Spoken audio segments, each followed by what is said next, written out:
Welcome to episode 100 of the 3M Fear podcast. It happened years ago. In the quiet countryside of Washington state, a man discovered something so bizarre, so terrifying, that it would change his life forever. At first, it looked like just a hole in the ground. It was about 9 feet wide with no visible bottom. But what happened around this hole defied science, logic, and reality itself. Radios went crazy, dogs refused to go near it, and when a man dropped thousands of feet of fishing line into it to see where the end of the hole was, that line didn't hit anything. It was as if this hole was bottomless. That man's name was Mel Waters, and this is the story of the Mel's Hole. Let's get started.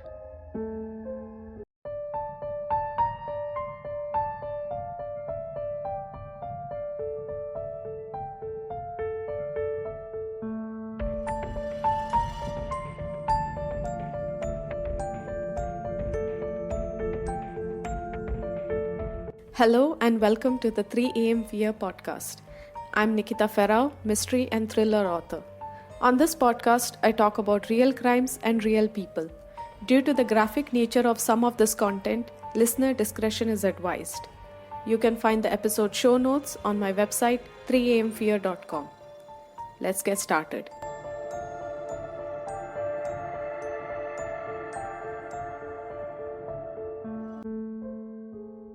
So guys, thank you so much for being with me. This is the 100th episode. I can't believe it. Thank you so much for being with me through this journey.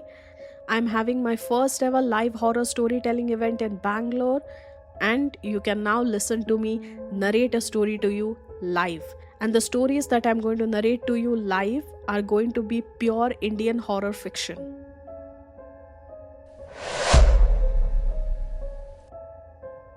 For many years, there have been strange stories about the hills of central Washington, a state in the USA. People talk about this mysterious hole that is so deep that if you throw anything inside, it would not come back. Some believe that the hole is not that deep, but that it has supernatural powers. If you throw something into the hole, then it would get sucked in by these supernatural powers. On February 21st, 1997, Mel Waters called a popular American show called Coast to Coast AM. This show aired late at night. The host of this program, Art Bell, would talk about mysterious topics, just like the one that we are talking about right now. He would talk about cryptids, aliens, unknown things. And one night, as Art Bell was sitting in a studio talking about one such topic, he got a phone call. That phone call was from Mel. Now, Art was used to getting a lot of phone calls. While he was talking about all these mysterious things, people would call and sometimes share their own experiences. They would talk about what they had seen, maybe their neighbor was acting weird. So Art was used to having people call him and tell him all sorts of things. That wasn't strange, but on this particular night, something was different.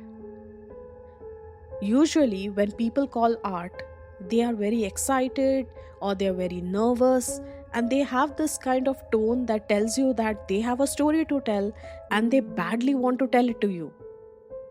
But when Mel started talking, his tone was very calm and serious. It didn't sound like he was doing this for publicity. It sounded as if he really wanted to tell his story to someone. Art asked him to start talking, and Mel did. Mel would go on to say that he owned a small piece of land about 9 miles west of Ellensburg in Washington. On that land, they had found a strange hole. That hole was 9 feet wide, surrounded by stones. Local people over the years had believed that there was no bottom to this hole, and that it was truly endless. By this time, Art was getting a little interested. Mel would go on to say that people tried their best to find out where this hole came from, but no one knows. He said it looked as if it just came one day and it was there. No one knows whether someone dug it, who dug it, nothing. Mel would go on to say that no one really knows what that hole is made of. It had always been there. No one knows where that hole came from.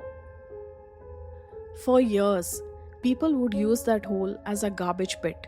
They would take things that they didn't want, any disposables, waste items, and they would just dump it into the hole.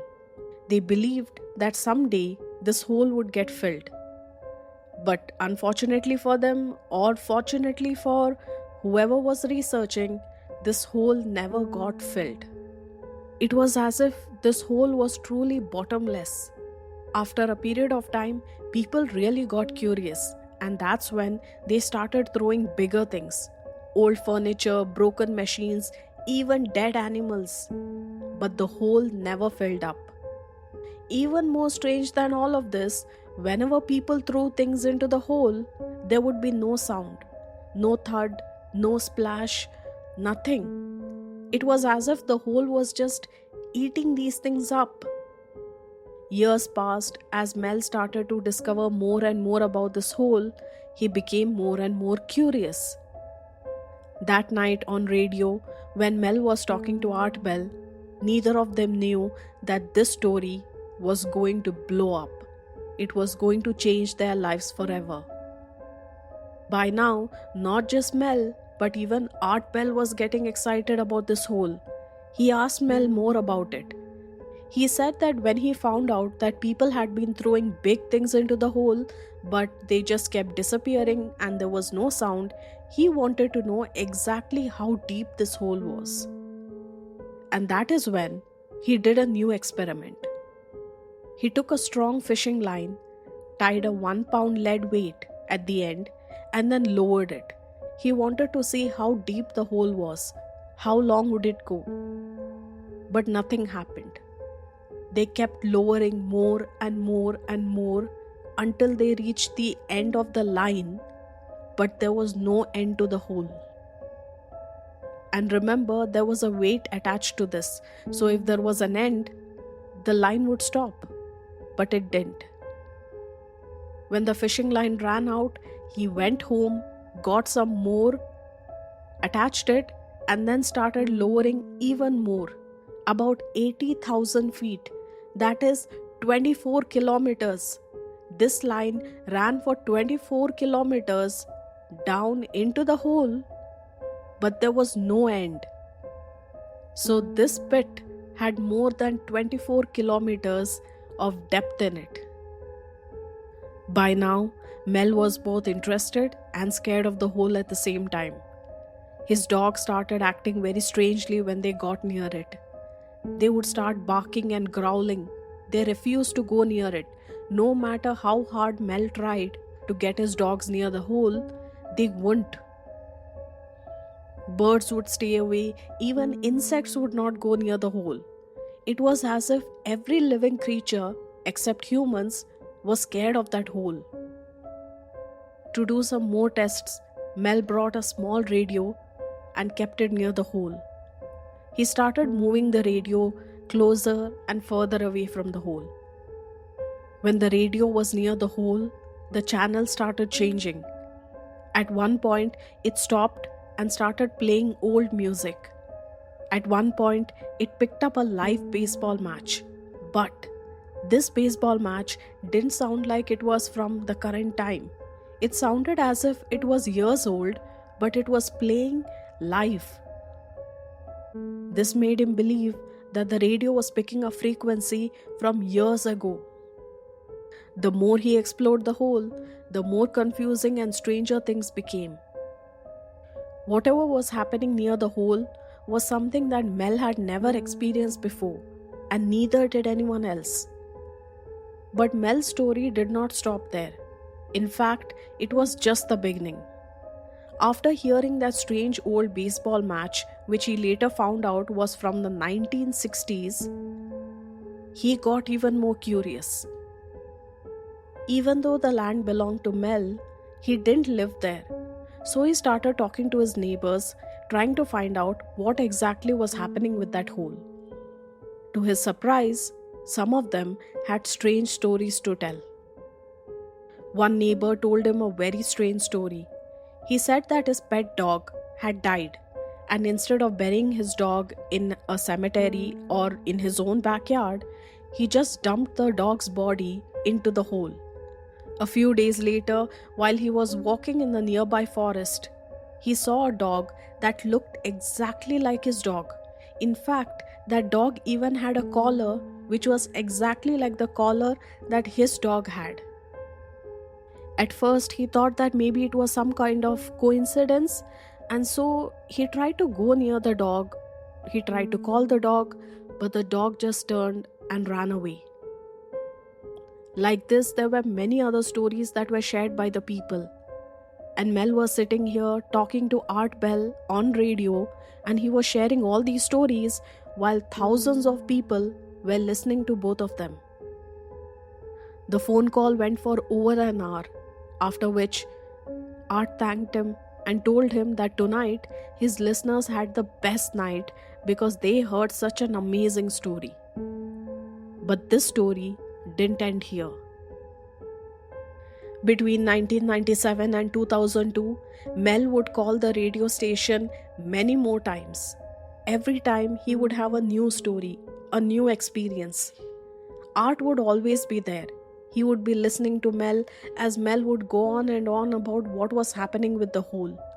And along with them, there would be thousands of listeners listening to Mel. Soon after his first appearance, Mel noticed strange things that were happening on his land. Unknown cars began driving slowly at night.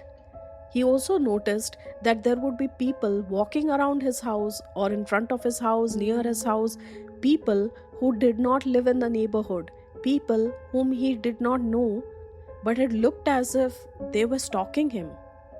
And then came the helicopters, black, without any markings.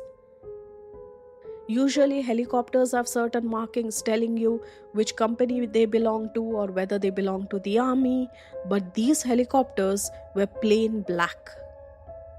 And these helicopters would fly over his property, and he noticed that when they were there, they would fly lower, as if maybe they were watching him.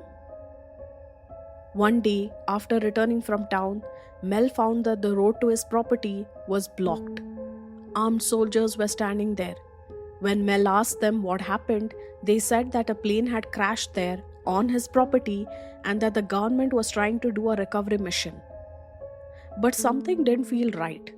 A plane is very big in size, but Mel could not see any part of the plane. No wing, no tail, nothing. There was no smoke, no fire, no damage, nothing. It was as if they were just standing there and telling him the story about a plane crash, but he couldn't see the plane or any signs of crash. After all the strange things that were happening to him in the past few weeks, he did not want to leave his property. He asked to speak to someone in charge. A man in normal clothing, not a soldier, came and calmly told Mel that the government had taken over his land. Instead of asking Mel to just leave, the man, who said that he was from the government, gave him a deal. He would pay Mel $3 million every year to let the government use his land. In exchange, Mel would have to sign a paper saying that he wouldn't talk about the hole to anyone and he would leave the country and never come back. Mel was very interested in that hole. He wanted to know what it was about, but $3 million, that was a very big deal. And so Mel took it. He also had a very strong feeling that if he did not take the money, he was not going to get his land anyways. So why not just take the money and leave? So he agreed, took the money, and left for Australia. He would stay in Australia for 2 years. But after that, he would break his bond and come back to his land. Mel would later go on to say that even though he had left the country, he had left that land, he could not stop thinking about the hole. He wanted to know what was it about the hole? Why were things disappearing in it? Why couldn't anyone listen to any noise inside the hole? And most important of all, why was the government, the US government, ready to pay him money to leave the country and the hole? And so he took a very hard decision and came back to his country.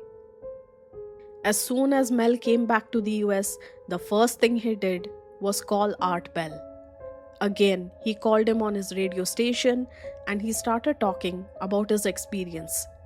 He would go on to say that when he was in Australia, the doctors had told Mel that he had cancer and he had only 6 months to live.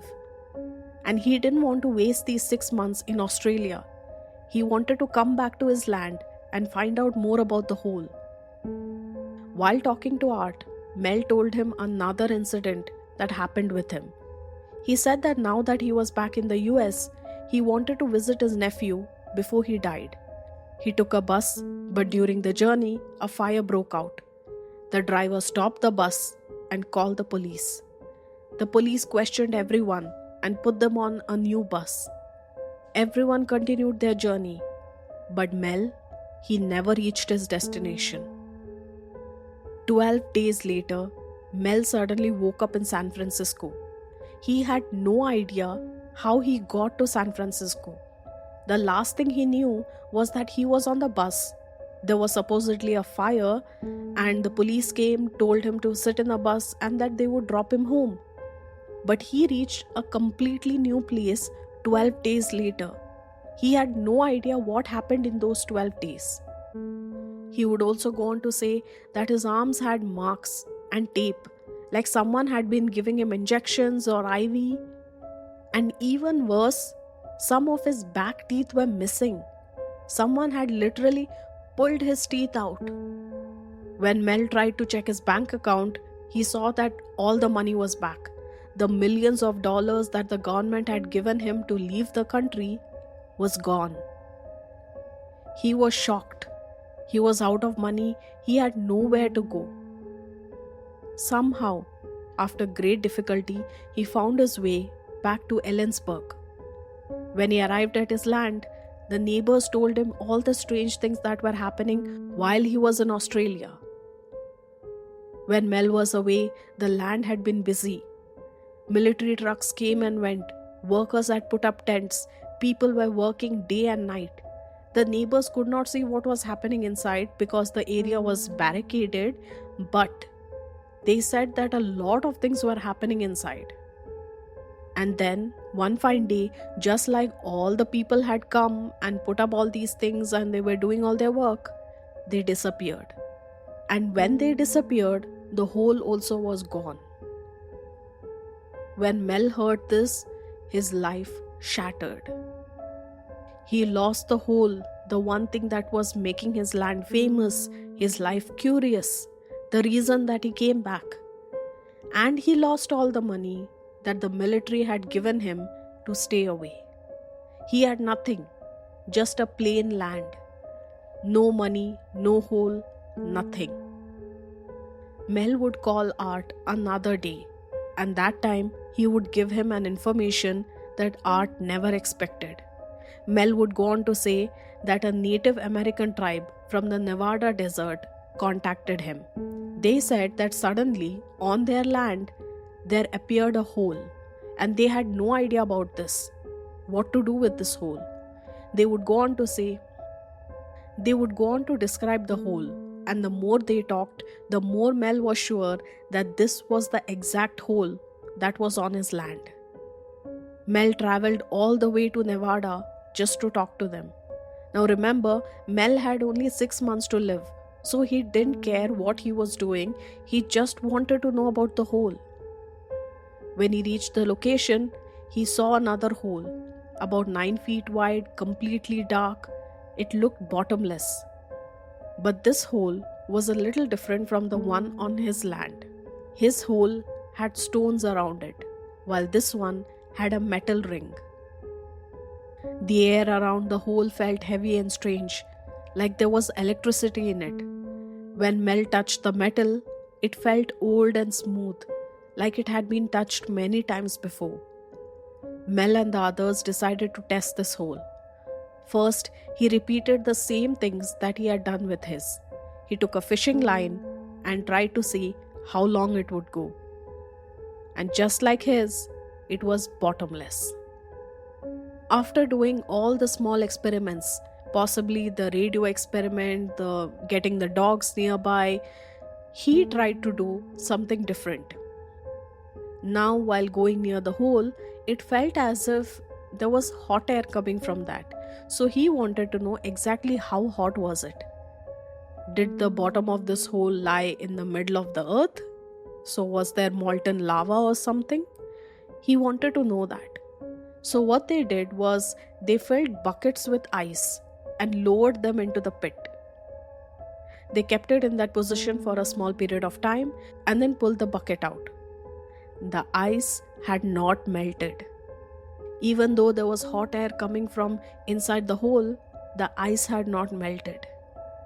Instead, this ice had turned into a strange white salt-like material.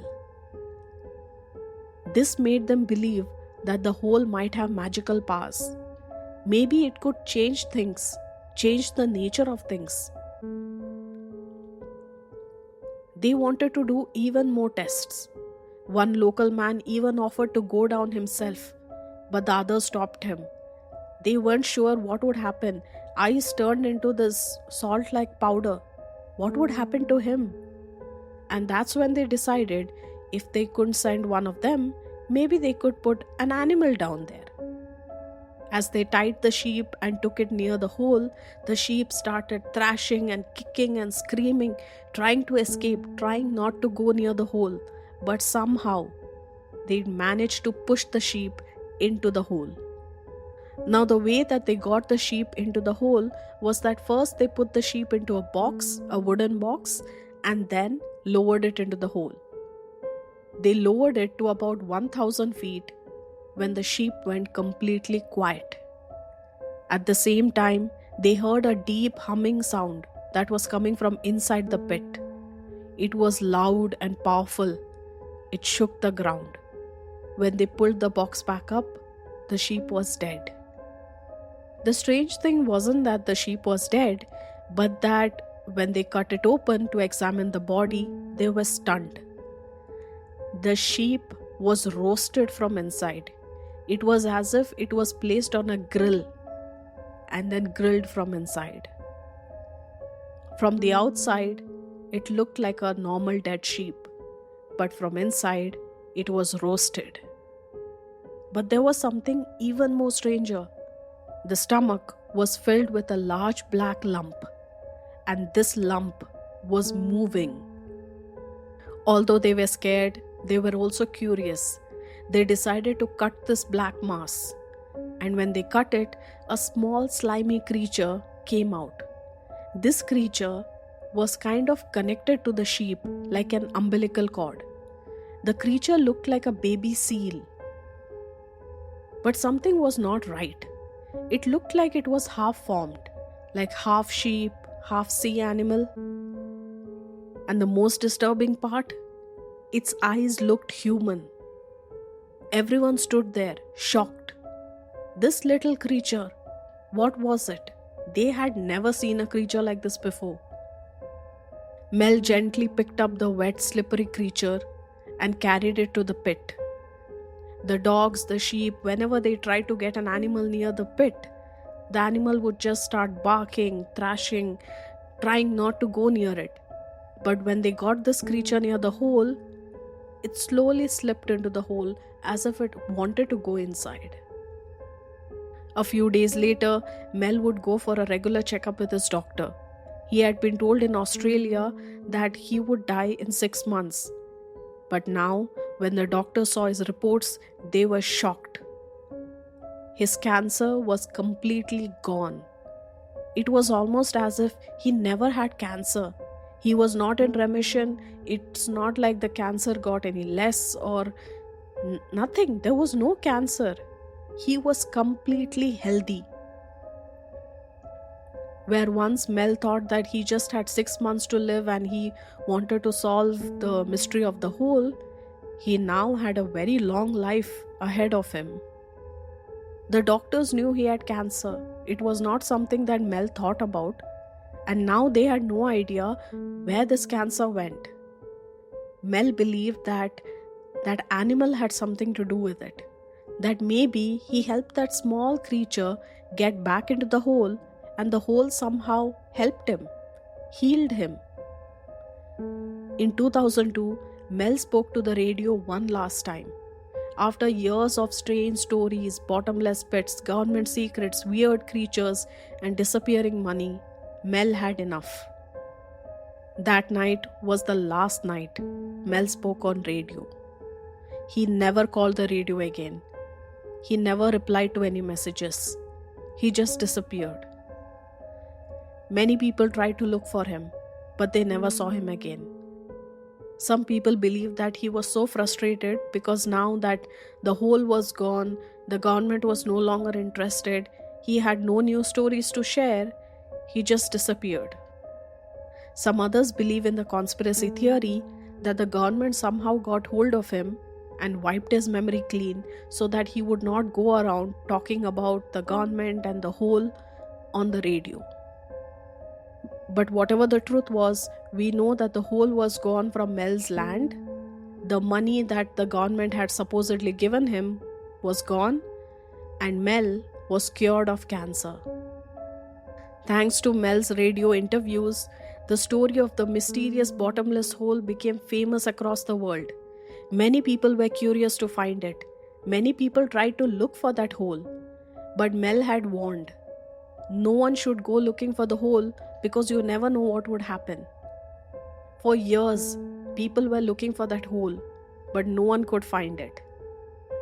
As time passed, technology improved. With tools like Google Earth, satellite images, and old maps, people tried searching for the hole again. In the 2010s, a strange video appeared on the internet. It claimed that a team of researchers had found the original location of the hole near Ellensburg, Washington. Using Mel's radio interviews, old maps, and satellite pictures, the group spent many months trying to find the hole. Deep in a forest, they found a round dip on the ground, just like the one that Mel had described. The area was closed, the public could not enter, and so some of them got hold of a drone and sent it there. But when they got the drone back, the footage was not clear. The short video clip of them flying the drone became so famous and scary at the same time that no one dared to search for that hole again. Whatever the truth was, Mel's hole remains as one of the most bizarre and enduring mysteries in paranormal history. In the end, we would never know what the truth was about the hole. The only person who knew about it was Mel, and now Mel was gone. No one other than Mel had actually seen that hole. I mean, we had his neighbors, but we only know the story because Mel told it. No one got hold of these neighbors or no one went to these neighbors and spoke to them because they could not find that location. No one knew where exactly Mel lived or where exactly that land was. The only information that Art has was what he got through Mel, and all of this was through a phone call. When people started looking in public records for a person named Mel Waters, they couldn't find him. It was as if he was using a fake name. Was he doing it for publicity? Or was he really hiding something? Or was he just making all of this up? No one knew. When people could not find Mel Waters or his land, they started looking for the Native American land, where there was the second hole. But even that, they could not find it. That hole too disappeared. In fact, they couldn't find anyone who had seen that hole. Some believe that Mel made this whole thing up to bring attention to the late night radio show Coast to Coast AM, because Art Bell was the only one who said that he believed Mel. He said that his team went to the site, but no one could find it. Scientists don't believe that the hole ever existed. Mel said that he dropped over 80,000 feet of fishing line. That is 3 times taller than Mount Everest. Can you imagine dropping a fishing line that is 3 times taller than Mount Everest and not reaching anything? Experts would go on to say that the earth isn't built that way. You can't put something that deep and not expect to catch anything or not expect to find anything. Experts would say a hole that deep would collapse, the line would melt, the heat would get to it. Mel Waters saying that nothing happened, it's impossible. Some others believe that maybe this hole was a portal to the other side and that Mel had somehow found this hole, and when he tried to put a fishing line into it, it went to the other side. But that is a conspiracy theory, a big mystery. No one knows if it's true or not. In the end, all of this just remained as a scary story, a spooky story to tell in the middle of the night. No one knows it's true or not. I would like to know from you, what do you think? Scientifically, people say it's impossible. What do you think? Did Mel really find a hole that was so deep that he couldn't explain and also it cured his cancer? Or do you think that all of this was just a publicity stunt to promote the radio station, to get more and more people to listen to Art Bell? Was Mel just a person who ended up calling Art Bell and sharing his experience? Or was Mel a friend of Art Bell who was trying to promote his friend's business? First of all, apologies for the long break. I was really sick. I wanted my voice to somehow be good enough for a good horror story. So here I am. I'm also hosting my very first live horror storytelling event in Bangalore at Dialogues Cafe. All details are on my Instagram page. They are pinned. So please do come. Let's meet up. Let's share some horror stories and let's have an amazing horror night. And I have so many more amazing things lined up. Love y'all, stay kind and stay safe out there. See you next week.